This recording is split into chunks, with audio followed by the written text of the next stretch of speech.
आपल्याकडे 19 तारखेला शिवजयंती सुरू होती, त्यावेळेस काही मिरवणुका पण सुरू होत्या, परंतु मिरवणुकांचा काही संबंध नाही. परंतु भेलकेनगर या चौकामध्ये 19 तारखेला सायंकाळी साधारणतः 4:30 ते 5 दरम्यान जो फिर्यादी आहे आणि जखमी आहे तो त्या ठिकाणी मयूर कॉलनी त्या ठिकाणी जात असताना अशी तक्रार आपल्याकडे आली की गाडीचा धक्का लागल्यावरून त्याला काही अज्ञात आरोपींनी मारलं होतं. मारल्यानंतर स्वतः पोलीस निरीक्षक कोथरूड त्या ठिकाणी घटनास्थळी पोहोचले. त्यांना त्यानंतर संजीवन हॉस्पिटलला ॲडमिट केलं. त्या ठिकाणी त्याची तक्रार घेतली. तक्रारीवरून आपण सुरुवातीला तो 324चा गुन्हा दाखल केला.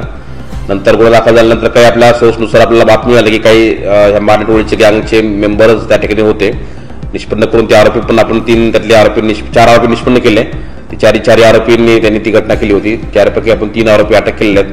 त्याच्यापैकी त्यांचा आज PCR पण आहे.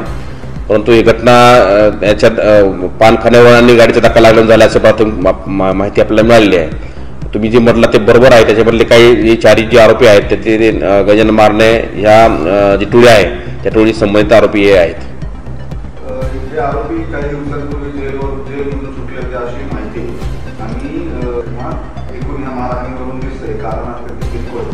त्याच्यामध्ये आता यांचं दोन्ही जो फिर्यादी आणि बाकी यांचं काही पूर्वीची दुश्मनी काही नव्हती, परंतु याच्यामध्ये आपण पोलिसांनी खूप स्ट्रॉंग ॲक्शन घेतलेली आहे. 307चा गुन्हा दाखल केलेला आहे, प्लस BNS 111 पण याच्यामध्ये आपण लावलेला आहे आणि संघटित गुन्हेगारीचं पण क्रम लावलेला आहे.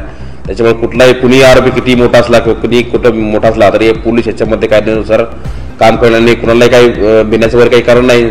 ज्यांनी गुन्हा केलेला आहे त्याला कडक शासन करण्यासाठी किंवा पुढील तपास करण्यासाठी पोलीस कटिबद्ध आहेत आणि कोणत्याही व्यक्तीला आरोपीला याच्यामध्ये स्पेअर पोलीस करणार नाहीत. तर यामध्ये बाबू पवार जो आहे तो गजामारणेचा भाचा आहे, तर या संबंधित गजामारणेची काही चौकशी किंवा त्यांना काय विचारपूस करण्यात आली? या संदर्भात सगळ्या गोष्टीची तथ्याची चौकशी पोलीस करत आहेत. कुणी कुणाचा भाचा असो नंतर कुणाचा रिलेटिव्ह असो, याच्यामध्ये जे गुन्हेगार आहेत त्याला गुन्हेगारांना त्याच पद्धतीने ट्रीट केलं जाईल पोलिसांकडून. त्याच्यामध्ये कुणी भाचा असेल किंवा कुणी कुणाचा नातलग असेल त्याचा पोलिसांना काही फरक पडत नाही.